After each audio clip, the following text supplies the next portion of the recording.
In the 1950s in Marcella, Nock is being chased by Lansky and his partner, who catch him and kick him a couple of times. Lansky tells Nock he shouldn't gamble if he can't pay, and that he expects to be paid in 24 hours. Since he doesn't have any money, Nock tries to think of a way to get out of this one and finds himself at the harbor, where a cruise captain is desperate to find a doctor for a 6-month trip to India. Nock doesn't have any qualifications other than a past in the army, but since the ship is about to set sail, the captain is desperate and accepts that Nock will pretend to be a doctor. Nock learns as much as he can from the medicine books he finds in the doctor's office. When they bring in a sick mechanic, the man explains he knows he has typhus because he's often seen it while sailing, and he's heard what treatments his co-workers used in the past. Pretending to test him, Nock makes the man repeat the treatment he's heard of as he writes it down, then tells him to do exactly that. Afterward, Nock goes for a walk on deck and sees a lady that has sunbathed for too long, making her face extra red. Nock implies she may have a skin condition, then leaves for the kitchen, where he takes some whale fat to make a fake ointment. When he gives it to the lady, he pretends as a rare oriental ointment that even Cleopatra used.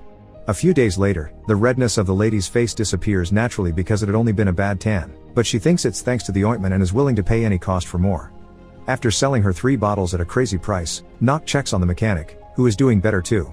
The captain is amused at how well Nock's doing and wonders what he'll do after the trip, to which Nock answers he'll go to medical school.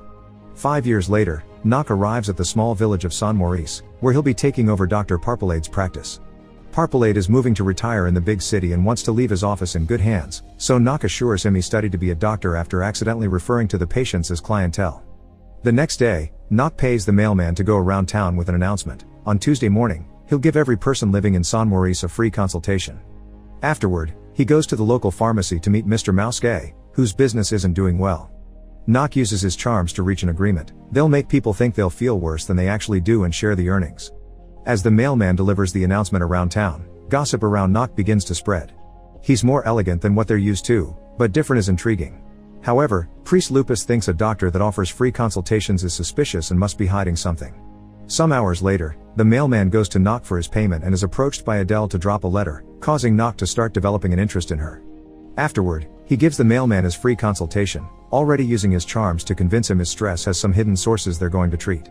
In the afternoon, Nock goes to the local school to speak to Bernard, the headmaster, to scold him for not having health classes at school. He leaves him some material to teach the kids about hygiene, including some posters that may come off as creepy and scary to the kids because of their gritty illustrations. These posters are also hanging on the walls of Nock's office, so when Tuesday comes around, everyone is feeling quite uncomfortable while waiting. Nock's first patient is Adele's employee La Cook, who feels well and only came because it's free. When Nock notices her yawning, he gives her a quick checkup and tells her to diet and rest for a few days before deciding on a treatment. At that moment, Lupus arrives at the office and scoffs at everyone for being here when they never are this eager to go to mass. After La Cook leaves, he cuts in line and sees Nock next, intending to give him a piece of his mind. However, Nock quickly takes over the conversation, tells Lupus he has conjunctivitis, and sends him away with a prescription. When La Cook returns home, she orders Adele to tidy up her room and get a second mattress. Nothing shall bother her while she rests. But when Adele coughs, La Cook doesn't show the same worry for her health and tells her to stay silent. Next, Nock checks on the mailman, who is doing much better even if he realizes he needs to pay for this second consultation. Everyone in town is happy with Nock's work and impressed by his persona. Men think he's distinguished and smart, women call him charming and handsome, and Lupus can't stop his jealousy. He's so popular that Elizabeth comes to see him just to gift him a basket of goods she baked herself and invites him to the mayor's dinner party while trying to flirt. In the evening, Nock assists this dinner party, where rich widow Pons competes with Elizabeth to see who gets to flirt with the doctor more. Nock also takes the chance to invite everyone to the conference he'll be giving at the school the next day. In the morning, the classroom is filled with both kids and adults listening to Nock talk about the kind of illnesses that can be found everywhere. He calls Didier to the front to give a demonstration, pointing out how to discover bad signs inside the mouth. Fortunately, Didier is clean, and Nock congratulates him for his good hygiene, earning him a round of applause from everyone. Afterward, Pons sings Nock's praises, which makes Lupus rather angry. He reminds her that Nock's still very suspicious and urges her to help him find out whatever she can about Nock's past. Sometime later, Nock visits La Cook's house for her second consultation. Adele welcomes him and comments on how weak La Cook has been lately because she hasn't left the bed and has been on a diet she doesn't need. However, she doesn't insult Nock for having played her boss like that. In fact, she calls him smart. Nock notices Adele coughs a lot and asks her to come to his office sometime, promising not to charge her. Afterward, Nock goes to La Cook's bedroom and offers her an expensive treatment that she refuses to pay. Laquik tries to convince him she's doing fine by doing some exercise, but that only makes her feel worse, causing her to give in and pay Nock whatever amount he asks for. A few days later, Nock visits Mouske for their monthly meeting. The pharmacy is doing much better now and Mouske is impressed by the money he's making, so he's hesitant to lose this when Nock comments on the chances of doubling their earnings. However, Nock uses his charms once again and gives him a speech about the two of them being the guardians of this town's health. Later, Nock's visited by Pons, who manages to get him to visit her 4 times a week to check on her health. She may be flirting, but Nock plays along because of the money that will bring. Pons also tries to ask some questions about his past, but Nock only gives her vague answers before dismissing her. His next patient is Elizabeth, who is desperate to beat Pon and takes off her coat to show Nock she isn't wearing any clothes. Her efforts are in vain though. Nock turns her down and asks her to leave. The night of the town's annual party, Nock notices Adele arguing with her fiancé and leaving the building in a huff, unaware that a newly arrived stranger is also sneaking in through the window. This stranger turns out to be Lansky, who has been traveling as a tramp. Lupus finds him stealing food and tries to call for help, but Lansky grabs him by the neck and threatens him into letting him stay in the church for a few days. Back to Nock, he takes his car down the road to offer a lonely Adele a ride. He scolds her for not wearing gloves and a scarf, but quickly apologizes when she mentions she isn't in the mood to be chastised. The two of them chat and bond on the way to her house, and Adele confesses she's broken up with her fiancé. She also claims to be the only one in town who knows why he's different. The next day, Adele comes to ask Nock for help with Laquik's dog Tom, since she can't take him to the vet because Laquik will only pay for the animals that give her money, like the cows and sheep. Luckily, Tom's only dislocated his shoulder, thus Nock's able to quickly put it back into place.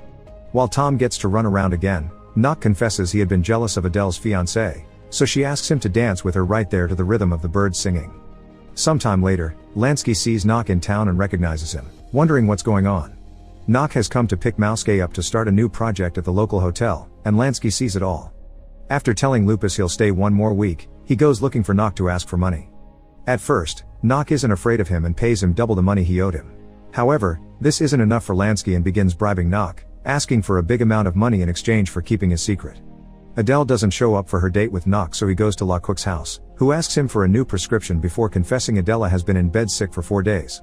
Yet when Nock wonders why he wasn't called, Laquik says she didn't see a reason because she was feeling better.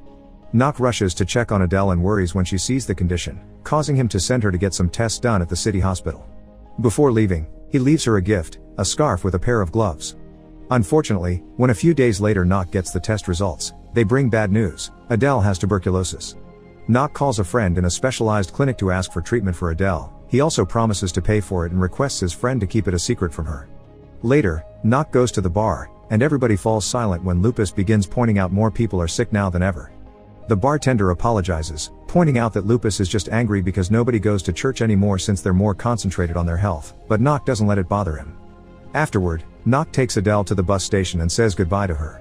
Elizabeth's in the area and sees them kiss. Feeling bitter, she rushes to the church to ask for confession.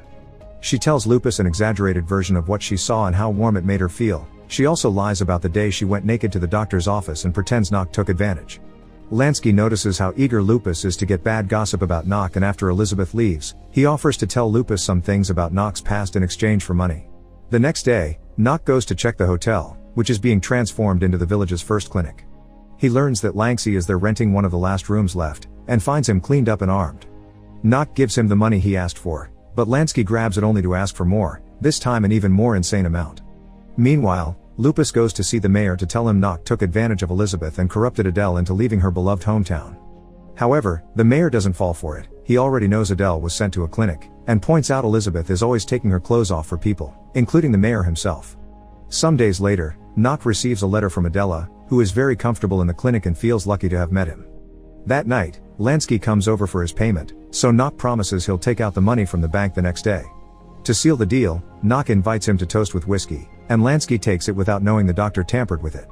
The next day, Lansky is suffering from such an awful case of diarrhea that he sullies many of the floors and walls of the hotel.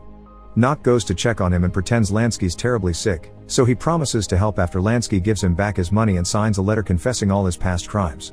Some weeks later, Parpelade comes back to the village to see how it's doing, and he's shocked to see the finished clinic, not understanding the need for it. Next, he goes to see Nock and is even more shocked to hear he has 600 consultations a month. Parpelade points out the poor morals behind this method, causing Nock to begin a speech about the way medicine is reaching the common people that annoys Parpelade into leaving. Nock visits Adele and she sweetly tells him the two of them aren't so different after all because they grew up poor. Unfortunately, a few days later, Nock receives bad news. Adele has died. Overwhelmed by grief, he destroys his office. During the funeral mass, Lupus says Adele died because she put her life in the wrong hands and mentions Nock's former gambler and thief.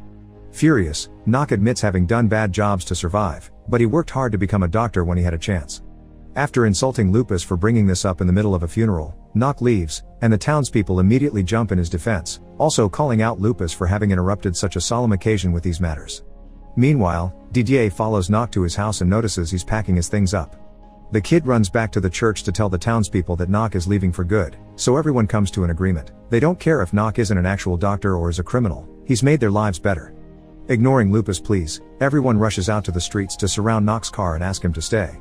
La Quick even confesses she got a letter from Adele saying she wanted him to have Tom, which means Nock should stay in her honor. When even a man that used to stutter begs him to stay with perfect speech, Nock cries and promises the Adele that lives in his heart that this will be his permanent home. Make sure to subscribe and turn on notifications so you can watch more videos like this. Thanks for watching.